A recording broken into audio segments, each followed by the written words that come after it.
Pre-game conversation brought to you by North Coast Electric. Knight Jarecki here with catcher Nate Stevens. Nate, you were with the team 2 years ago, the inaugural season. You're back here in 2024. What's it been like being back here at Hamlin Sports Complex?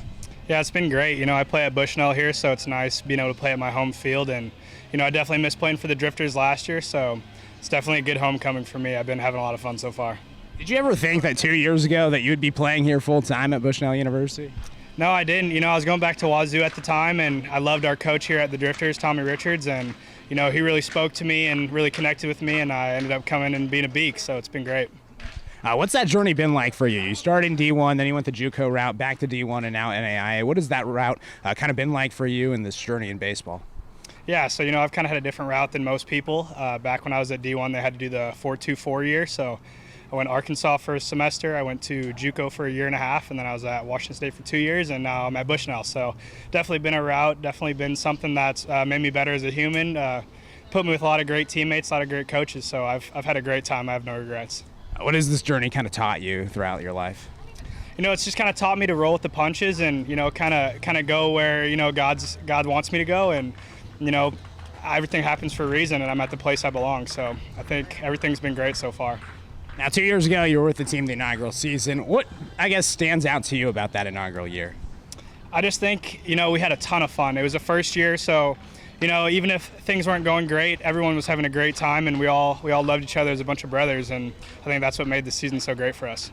One of the things that was really great about that season was your hit against the Bend Elks. We're playing them here today, but you had that walk-off hit in the 10th inning, I think it was, in that game. Back-to-back walk-offs, you and Ryan Hayes that year. What do you remember most about that game against the Elks? Yeah, I remember it being a long game. I remember it being a grinder, and then I remember obviously, getting the cooler dumped on me, and that was probably one of the highlights of my baseball career so far. Oh, that's awesome. That's awesome. Would you say that's your highlight in summer collegiate baseball? Yeah, I would say so for sure. I don't think I've hit too many walk-offs, and just all the boys coming together after kind of having a tough stretch there and being able to walk off those 2 games, I think it was definitely a memorable moment for me. That's awesome. Talk about this year, though. Obviously, you've been with the team before. This year, a completely new group of guys. What does this group kind of compare like to the last group?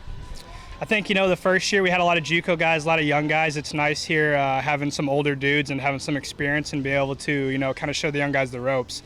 I think the older guys have been doing a great job this year and, just making a seamless transition when guys leave, next guy up, No doubt, no doubt. And you have experience not only in the WCL, but you also played in the Northwoods. How do you rate the WCL competition this year compared to your previous years playing in this league and also in the Northwoods? Yeah, I think every league's got good players. I think every year, every league's a grind. I know with the Northwoods, we had quite a few less off days, longer season. So, this league has a few more off days, and that's nice. But I think definitely the competition's up there. I mean, there's great guys everywhere you go, so. Lastly, I just kind of wanted to ask you about your personal goals. Obviously, you come back to the team kind of at the end of the season, but you still got another week to go. What are some personal goals that you have for this last week, and how are you going to try to attack them? Yeah, I broke my hand at Bushnell, so I kind of didn't have a ton of playing time towards the end of the year, just dealing with injury. So just trying to get back, getting some swings in, seeing good pitching, and just trying to do as best as I can and get a job done for the Drifters. Awesome. Well, good luck the rest of the season. Thanks for joining us. Thank you. Appreciate it.